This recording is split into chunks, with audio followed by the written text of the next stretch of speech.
You're watching the West Coast Logging Channel. Come on inside and get some logs, that is. Ever logged, you know, fell or bucked or whatever? Well, I don't know, probably 8 foot. Some of them been up as high as 10 foot. Jeez. And that was a daily, just every day you guys Well, seen 6, 7. 5, 6 footers were pretty average. Jeez. Yeah, we get. Ron climbed a 10 footer also. Put a line in and pulled it. A lot of big ones when we were pulling. But you see, they got a yarded. Yeah. Right.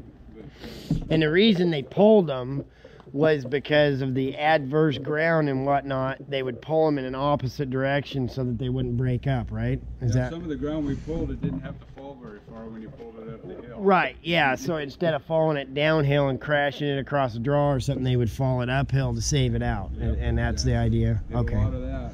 There's one picture in here shows me climbing my last 7-foot tree, and it shows you some ground in there where it's been pulled. Ron was bucking there, and it lays it out, and you can see that's saving it clear out to the top. Wow. Beautiful, nice logs just laying out there like this. Wow. If you'd have took them the other way, they'd have been down over Just the hill. crashed them up. And I'm actually getting quite a few comments this unit that we're doing right now, and it's the biggest log we've gotten is like 18 inches. I mean, it is tiny stuff. But these guys, they actually took the time to cut a lay, and every bit of it lays. You know, when you come to a ridge, they changed the lay, and it went. They did a really good job. And we've done units where they're just, you know, they went every which way and up and down and crashed. Hard to yard them that way in that small log. It is. We pulled old-growth trees where we measured them out to 300 feet tall. Jeez. Now, the people want to dispute that and argue that, but we taped them. Wow. We 300 taped clear feet. out to where you could go out and Break the top. on the full top.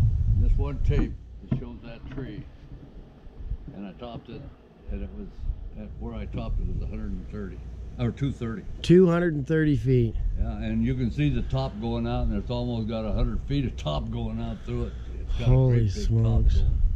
Wow. That's Wow. what's in some of my tapes there. So if you were to, if somebody, a younger guy, even younger than me, was to ask you now, if you had any advice or anything about starting into the timber industry, what would be the? Oh, I don't know. It's just really I wouldn't have any idea what to do. I'm an old-time logger. Right. There's been, even just since Ron and I've worked together, there's been a lot of advancements in I had a lot of towers. I worked on a lot of towers and one thing and another. Back in my younger days, right after the war, they was using a lot of third growth for ties. Right. And they were all fell full length. And when you was working out there, if you had to grab one by the top, you'd want to be sure and notch it a couple, 3 times so when it hit something, it'd break off and not the choker part. Oh, okay, right. And when I first started, when they had BU 50 and 80, the smaller machines, we'd have to go out with a knife and snipe them logs. Right, so Yeah, they'd pull up. yeah. So they'd pull. Yeah. Yeah. But picking up logging nowadays is not much in it.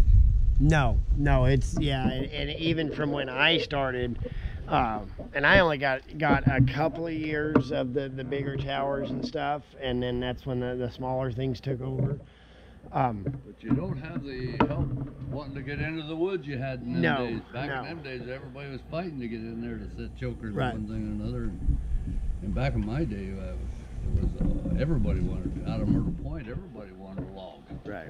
And so we always had a lot of good people. I think part of why some of the problem with the help nowadays is the cost to get into logging. I actually just yesterday helped a gentleman get a pair of cork boots so that he could get started.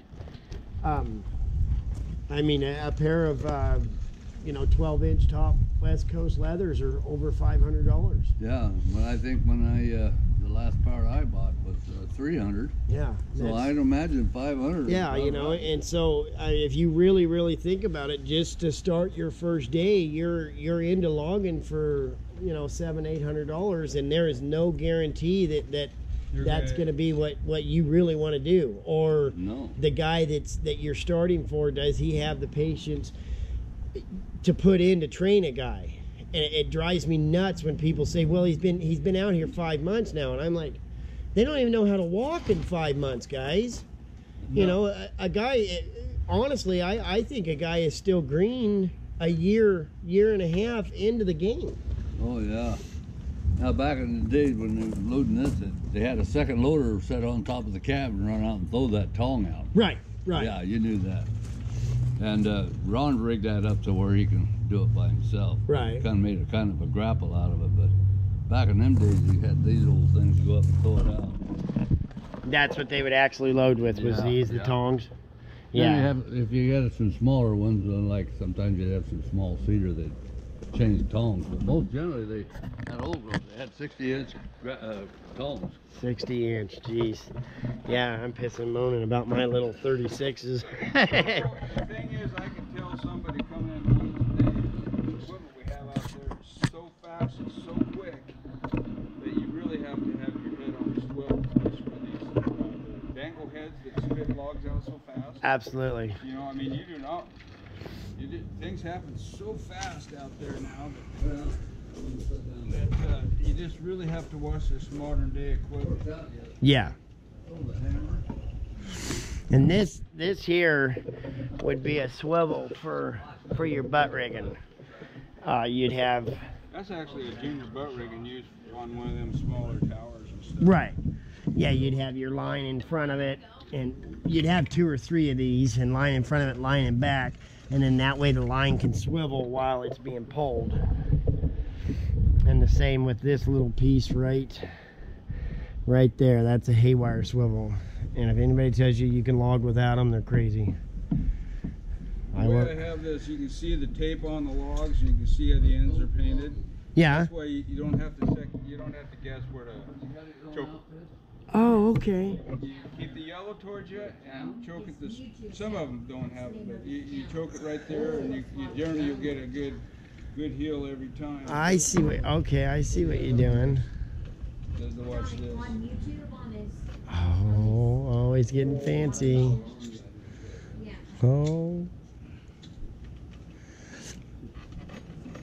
Look at that. Jiminy.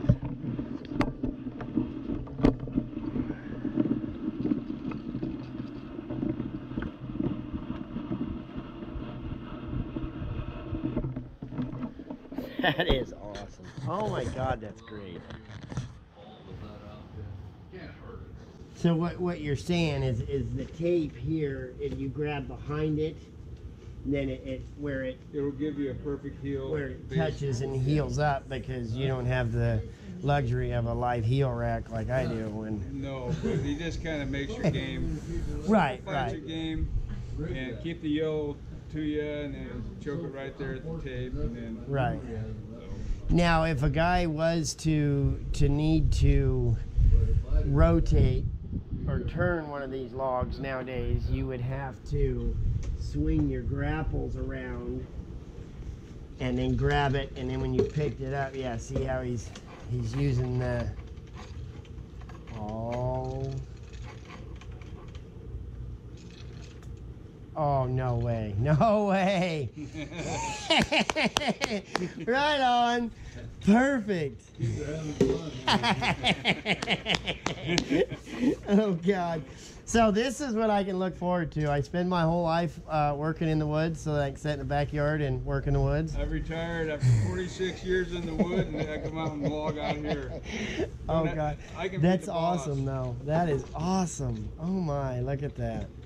But this is actually what it was. I mean, this is, you know, the way it really was for them guys starting. Oh, using the machine. Oh, come on.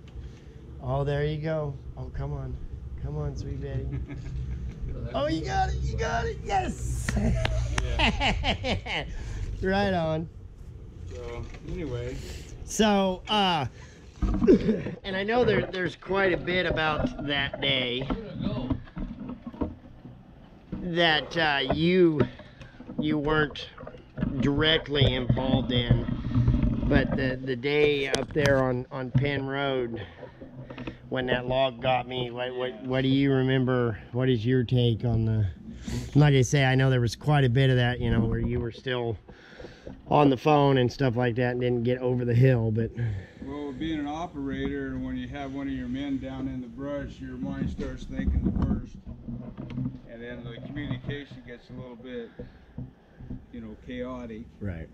And then the guys are telling you what's going on, and then you're wondering what's going on. And so everybody did their job and got on the phones, got people to the situation to evaluate it, and make sure what we needed to do for you, and got help on the way. But it's still, when you got a brother down, it's rough. Pretty emotional. Especially when you're up. We do the best we can every day to make every move we make count, and to go home tired because you've done your job, and come home with all your pieces and healthy. So everybody goes home every night. That's the theory behind it. Out there that will get you if you're not paying attention. Right. And anything in the woods that moves can kill you, and everything in the woods moves. But we love the excitement, we love the danger, we like to get the logs, we chose that for our occupation, and we love to get up and go do it every day. Yes, sir. But I'm really happy to be retired. I bet. You got a heck of it. I love this. This is, like I say, this is way more detailed than I ever expected. But it's...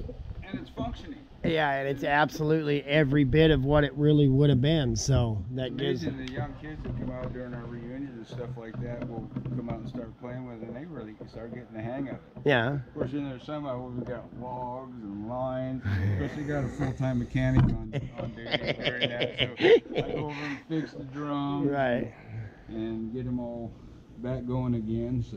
Oh, that's another thing I wanted to point out. Now, these are actually what it would have really looked like too, because the yarders were set on skids, and when they moved themselves, right? You'd pull the line out, and the line would pull the yarder to the next, and then so on. And there weren't any low boys or anything like that, so just moving them was a chore in itself. Best way to look at it, because it's got Oh, look, they got a little saw sitting on it. Yeah, it does. That is absolutely... And you carved all this. Yeah. Made it out of cedar and sawed all this stuff out. Wow. Oh, yeah, there's This one's a loading pot, you say? Yeah, that was. See the handles you got on there? Oh, okay, yeah. No, that's not the one, Ron. Where's the one I made that's got the double? Wow, it's got the little fair leads for the lines and everything. That's a loading pot. That's what we use the old Walker Shaws on. That's a loading pot that they put. I think that's a little yarder. Look at that. They put that on the heel of the squirrel. Really? Yeah. Wow. And he hand carved all of these too. We got little. This is all hand carved. There it is. That's amazing. Oh wow, look at that. See, these levers are separate. Oh, it is. And one of them was up and down. One was freewheeling, but most generally you could go one way and it moves the boom one way, and then you move it back forward and move the boom the other way. Oh, wow. Had power both ways. And so these would have been to tie the machine down? No, that's the way you moved it across country. Oh, okay, okay. Lugs. You move these things all across the lug, down like moving to the tail block. Right. Down there and deck the logs. This is a big one there. Jeez, I can't believe the detail you get into these. That's awesome. We made a lot of them. This is great. Now explain to him what this one's for. That's a backup block. You could put the main line in, come out there, and Okay. grab it and back it into the stuff, and then tie it down with the lugs. Okay, okay, I got you. Right on. That's awesome. Yeah, it is. That is I the can't. cool. Yeah, I can't believe I That is neat. wanted to get a couple. Make sure I get. Put all that out. And these are, you know, just these are typical rigging chains like we would normally have. Here's an old rigging chain. Look at that block. I can't believe. Oof. Can you imagine having to pack those damn things? These are Ron's actual climbing rigging, and he topped. This is more so what the blocks would have looked like. The past blocks, a little older, more. They're not sleek lined, you know. Back in them days, it was just get them built. Can you imagine that damn thing? Packing that thing around for your haul back. Jesus. Look at that. I absolutely was not ready for this much detail. And then you know, like his swing lines here for the loading boom. If it was on a tree, it would have had to been guide back. You know, if you were to do something like this these days, you could probably get away with not having a lot of this stuff because the logs we have don't weigh that much. And that's, I mean, everything had to be tied down and guide back because of the. I mean, could you imagine a steady diet of 5-6 foot logs all day long, every day? We get excited when we get a 2 foot log. I told the guy there, I said, you gotta fall that one out because the top's gonna go there. I don't want to kick back on me. And so I had Ron over here with me. Well, the guy went to fall that tree and it went over sideways. I picked him up like this and I just run over this way and the tree hit over there. So he went back to school and the teacher said, well, has anything exciting happened over the weekend? And Ron said, yeah, me and my dad about got killed. This guy fell a tree on us, and my dad picked me up and we run. Oh man, that's great. God, those things are. That's that. Those things you carved, that's just amazing. There's no way I'd ever have the patience to do something like that. Well, when I carved these in there, sometimes I had a little file, a little saw out like that, and I could get in and cut the corners out, and then I'd whittle it out, and then most of that. But when you carve that out with a knife, it's got to be real slow, and I had a real thin knife. And you say that's all cedar, right? Yeah, all cedar. Yeah, so it's real soft and break real easy too. This one here I whittled out for him was Ron and Allison Llewellyn, and then I wanted a picture of both of them over here, Ron over there and Allison over here, and then their wedding picture in the middle. Right. And then each one of the kid on each side. Right. I never did put them in there. Uh-oh. Now this is when I first started logging. Yeah, back with the old steel towers. That was 009, wasn't it? Look at that. Look at the size of that thing. Look how sound it is. Yeah. A little bit of pitch staying in it, not much. Now see, I had a little logging outfit in my backyard. We just yarded with it. This is when I was climbing trees with a tree puller. Is that too glary? Right. Is this is for the Big W? Yeah. Okay. Big W. And then my uncle and I were up here climbing. Oh Lord. Cones for the super trees. Right. Back in when they had super trees. Right. You know I why remember they that. call them super trees? That was rigged out on West 11th in their yard. See the hill boom? Oh Lord. That was rigged up out there on West 11th for a long time. Oh man. I can tell you, they call them super trees like they grow them super, but they're not super. All they do is leave them in Rochester and let them grow for 3 or 4 years and then plant them out. Oh, I see. They just get a good jump. Look at the size of that block. Holy The smokes. old butt rigging ran through it, so when you pulled your log up, ran your butt and then re-choked it and went up. Oh. Tell me more. Oh wow. Tell me more. Wow. I That's heard the IJ90 Skagits. big boy. Big V-shaped interlock. frictions. These were, I'll show you a different picture, but where's the boys at here? That was our tree puller crew. That was some big trees back then. See, that guy didn't have no belly on him back then.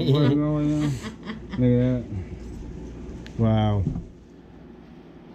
Well, Just that's one. Yeah, and like, yeah, look at all the whips that got left and You'll stuff. see that in that tape in there. That's Yeah. when I got out of the woods for a year and went into building. Yeah. They're a little Pashaki. Gosh, look at the way that's laid. That's Every bit- every- mobiles. Okay. Every bit of Now it. all this is from mobile salvage days. A lot of good pictures in there. Wow. Yeah. How long did you? This was a salmon creek. Down here, I was hanging over a bluff. The yarder was clear down there. It was 2,700 feet to my last log. Wow. Dad climbed and felled the timber that was there. And then Yeah. for some reason I got with old Rookard and logged this. I had to run my skyline over the bluff and then keep my hull back below the bluff. Right. And Jeez. That was all pulled and pulled it into the draw. Yeah. And he could have no choker holes. Oh, I bet not. Just laid right on top of each other. yeah, with a hard carriage. Yeah, And shark we fin carriage. put the car on at the very last. Let's go and look at that movie. Okay. Stay safe, boys. Get logs. Come on.